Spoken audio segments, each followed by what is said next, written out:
Aloha all, welcome back to Let's Play Crackdown. I'm Paper Mario Guy, and in this episode we are going to continue our trek through the Volk, or the Den, eliminating the Volk, hopefully with a little bit more success than at the end of the last video where I kind of gotten slaughtered by the first of the generals.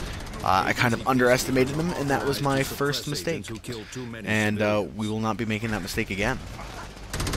As you can see, I got the fourth and final supply point of the Den, and it's pretty accessible. It's the easiest one to get to for sure, so low to the ground, and it's right next to this area over here, which is actually the hiding place of another Volk general. So we are going to go over here, hopefully get the dossier update, and be on our merry way. I also got some of the guns from the Volk gang members because they are significantly better than the guns I was using before. This gun's actually really cool. I don't know the name of it. It has like a technical, fancy sounding name or something like that. Like it sounds like a gun that would actually be named something. And as a result, I don't know it. But it has quite a large amount of bullets, and it shoots very fast. So I enjoy it quite a bit. And then the other gun is quite similar, and I think both of these are a little bit more accurate, and they are helping me raise my marksman skill quite fast. So another reason I like it. But anyway, I need to get over here, but I can't quite get into this little shack, so I'm going to walk all the way over here and try and get inside there. But if there's one thing that I've learned thus far, it's that the Volk are much more hostile than the gang members in La Mugre. They are relentless, and there's a supply point that I might head over to in a little bit that at the start of it, those peacekeepers need your help. Like when you walk right outside of it, they just immediately start firing on you, and it could be deadly. It can kill you very quickly. To your personal network agent. You can thank the peacekeepers for this. Boris Baron Mikhailov is responsible for the hordes of illegal immigrants flooding the city to become the Volk's new workers. Where they come from is unclear, but there is no doubt that the numbers are phenomenal. Mikhailov smuggles in far more live bodies than required, reportedly in foul conditions to ensure the survival of only the fittest. The remainder that don't make the grade are let loose in the city to distract the agency. Mikhailov and his depraved Govnyuk guards reside at the Den's southern docks. Govnyuk, or however you pronounce it. I've never understood how to pronounce most things Russian related. Like, they're just... I mean, they are foreign to say the least. Foreign is an understatement. I took a linguistics class in college, and my professor could speak pretty solid Russian, and she was saying that it is a pretty difficult language to learn if you are not accustomed to it. And I completely agree, because I was having some sort of awful time trying to speak it. It was, I don't know. It was just very difficult. But, I don't know, I have like a mental block when it comes to learning new languages. I know that after you reach a certain age of development, a lot of people just, they wind up losing completely the... I don't know, I don't remember if it's like the trigger or like the part of your brain that allows you to acquire languages organically, like as if they are your native language. But, yeah, so I know that I'm lacking that, but I think it's more than that with me. I just can't do it. It's baffling when oh, I'm dead. I'm definitely gonna die. Yep. It was only a matter of time. My health got too low. But yeah, I just, man, it is difficult. It is very, very difficult. I don't know, I can't do it. So if you can speak multiple languages, kudos to you, because I have tried, at this point, 4 different languages, and I just can't do it. Russian I didn't try very thoroughly, like, and I honestly don't remember any of the Russian that I did pick up for, like, the little bit that I took that class that I was talking to that professor, but, I tried Spanish, I tried French, I tried Italian, and I tried German, and, I had no success with, like, any of them. At this point, like, I can probably recite the German alphabet and maybe a few basic phrases like good morning and good night and stuff like that. And in French is probably what I'm strongest in, but I'm still, you know, relatively weak. I don't know that much. And Spanish, I know phrases here or there. You know, I know words. I wouldn't go as far as to say I know phrases. But, yeah. I don't know. Language acquisition is not my strong suit, so, sorry to all you foreigners out there who may, or, well, not you, yeah, all those people who don't speak English, or who live outside the United States. I am really never going to be able to speak your language, more than likely.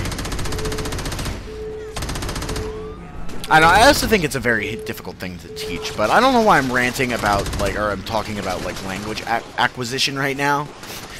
I guess because, like, they're Russian and stuff like that, but I never understood that, though. Like, I feel like this game, like, isn't unique in the fact that, like, most of the criminal organizations are, you know, of a particular ethnicity, but I never understood why.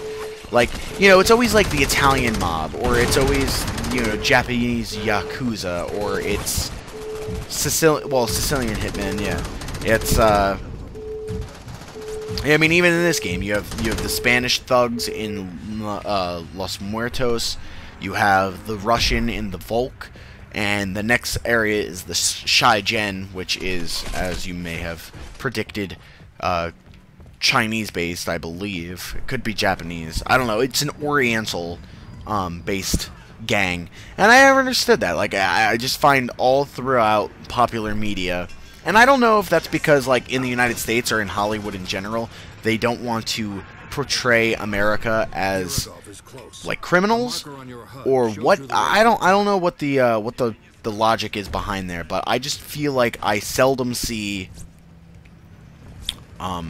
you know, American criminals, unless they're depicted as, like, businessmen, and even then, it's far and few between of where you see media with those kind of criminals. Like, but, like, because that's not really, like, violent crime. You know, that's more of, I don't know how you would characterize or categorize that, but it's not like, you don't see, like, you know, guys on Wall Street, like, executing people most of the time, you know, in the films where they're depicted as villains.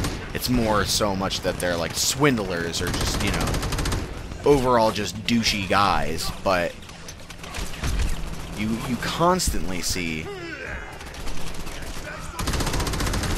just, non-Americans depicted as violent criminals that will kill. Look. Alright, so this guy is kind of isolated, which is nice. I'm gonna blow him up. And he went down pretty easily. His guards were actually more difficult than him. He's a chill penguin. He's definitely a chill penguin.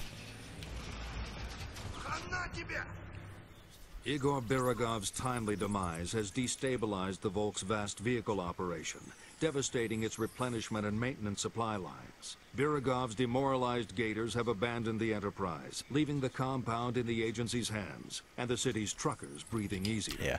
Whenever there's a boss in a video game that is easier than the level or the obstacle that precedes him, I like to refer to it as a chill penguin, because that is the prime example of a level that is definitely harder than its boss. And I mean, I don't think at this point Chill Penguin's level is really that difficult, but like when I first started playing that game, as in Mega Man X, for those of you who don't know where Chill Penguin is from, when I first started picking up that game as like a little kid, he was definitely the most difficult of the bosses.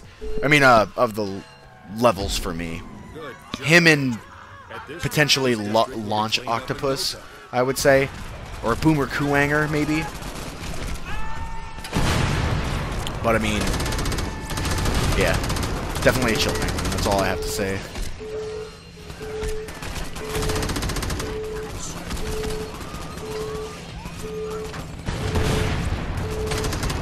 You know what I kind of like about this game as well, that I compliment it, is that, like, there are definitely some badass female criminals, and that's a thing that I feel is also lacking in popular media, is female criminals. I mean, all the kingpins in this game are men, but, like, there was Violetta Sanchez, and there was, I can't think of her name right now, but the girl that we already killed for the Volk, and I don't know, I always like to see that, because I feel like women can sometimes be portrayed as, like, the most badass of criminals, like the most manipulative and conniving and just downright cruel.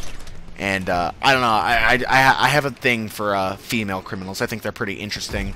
Their backstory is always usually really interesting as well. Although it would be cool to just, you know, see in popular media, like, some just no excuse, no reason, no intense backstory, just batshit crazy, insane, violent, like, female criminal. Like, I would definitely like to see something like that.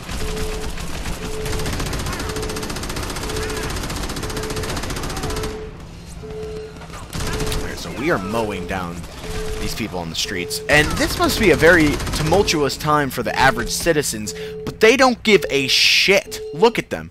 She's waving, giving me a thumbs up. These guys are just strolling about in their jackets and shit like that. There are 3 cars that are out of commission right now. One's flipped over. There's multiple dead bodies. There's probably blood everywhere, although we can't see it right now. And then I'm just walking up to him with a gigantic gun and leaping, you know, 10, 20, 30 feet in the air above what normal humans can. And they don't seem to give a shit. I'd be scared out of my mind if I fucking saw some dude walking down the street with a gigantic gun and just throwing grenades at will. You know, imagine the people driving. If I watched a car get, like, blown up in front of me while I was on the road, I'd shit my pants. I'd fucking turn around and go home and not come out for a few days because I don't feel like getting blown up. But clearly, the people in this city don't give a shit. Now, I guess maybe because, according to the stereotype, their country, you know, this area of Pacific City is filled with immigrants, and I'm sure their country was not much better. But I'm sure even in Russia, even in that mysterious wonderland of death, I don't believe that there's fucking cars being blown up in the middle of the streets for the public to see. I don't think it's that hardcore. They may drink vodka out of juice boxes, and they may consider anything below 20%, you know, a non-alcoholic beverage. But I certainly don't think that they blow up cars on the street for everyone to see. That's a little much.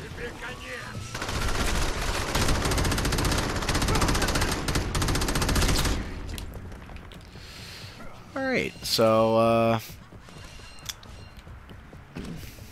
what to do now? Who to kill now? Well, I could go over there, but there's a fence that's a little too high for me to jump over right now. And, I don't really feel like finding an alternative route.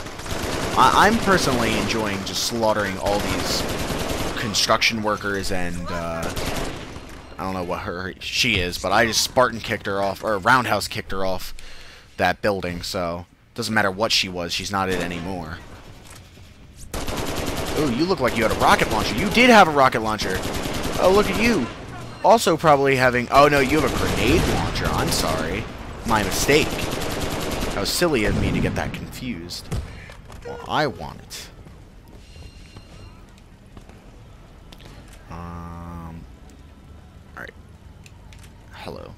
The pistol is not so important to me, but the rocket launcher, or the grenade launcher, certainly is. Now we can really start to create some havoc if we want so. But I actually think that I might call it an episode here. We killed our gang member, or our gang general. We killed plenty of gang members. Now, we didn't just kill one, but we, yeah, we did a decent amount in this episode. So I think that's gonna be it. So I thank you all very much for watching. If you want to stay tuned for more Crackdown, Let's Play Crackdown, be sure to give this video a like and subscribe, and I will see you all in part 10. See you then.